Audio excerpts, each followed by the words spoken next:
Bienvenue, petit poussin curieux. Tu entres dans un monde un peu magique et peut-être un tout petit peu étrange. Avant de continuer, écoute bien mes mots. Car tout le monde n'est pas prêt à voir ce qui va suivre.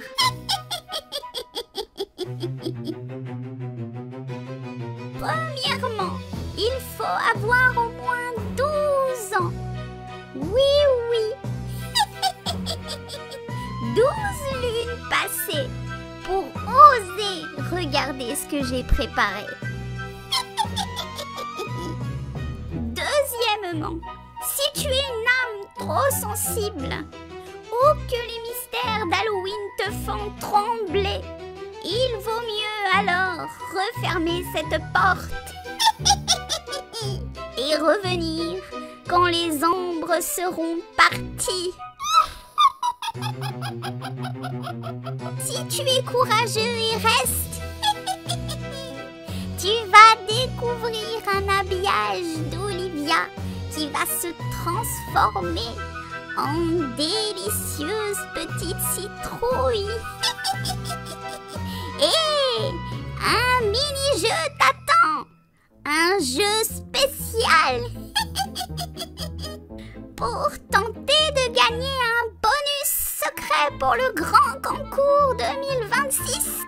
Pour jouer, il te suffit d'écouter attentivement l'histoire qui va être racontée et deviner si elle est réelle ou fictive. Tu pourras laisser ta réponse dans les commentaires si tu oses, bien sûr.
Camille et Julien venaient d'emménager avec leur fils de 5 ans, Tom, et leur fille de 10 mois, Clara, dans une vieille maison de campagne. L'endroit semblait charmant aux premiers abords. Poutres apparentes, parquets anciens, un grenier poussiéreux rempli de vieux objets. Tom, curieux, explorait déjà chaque recoin avec un mélange d'enthousiasme et d'inquiétude. Un soir, en fouillant le grenier, Tom découvre une vieille poupée en chiffon, aux yeux noirs en plastique légèrement brillant et au sourire figé. Il insiste pour la garder dans sa chambre. Camille hésite, mais le bonheur de son fils l'emporte. Elle installe également une caméra de surveillance pour le surveiller la nuit et un babyphone pour Clara. Tout semble calme jusqu'à ce que vers 2 heures du matin, le babyphone de Clara capte quelque chose d'étrange. Un petit rire, léger, enfantin, mais qui ne ressemble pas à celui de Tom. Camille se lève, entre dans la chambre. Clara dort paisiblement ainsi que Tom. La poupée, elle, est sur le lit, parfaitement immobile. Le rire s'interrompt aussitôt. Camille secoue la tête, pensant à un bruit venant de l'extérieur. Mais cette nuit-là, lorsqu'elle regarde le babyphone, elle aperçoit la poupée légèrement penchée vers la porte de la chambre, comme si elle regardait quelque chose dans l'obscurité. Les événements se répètent.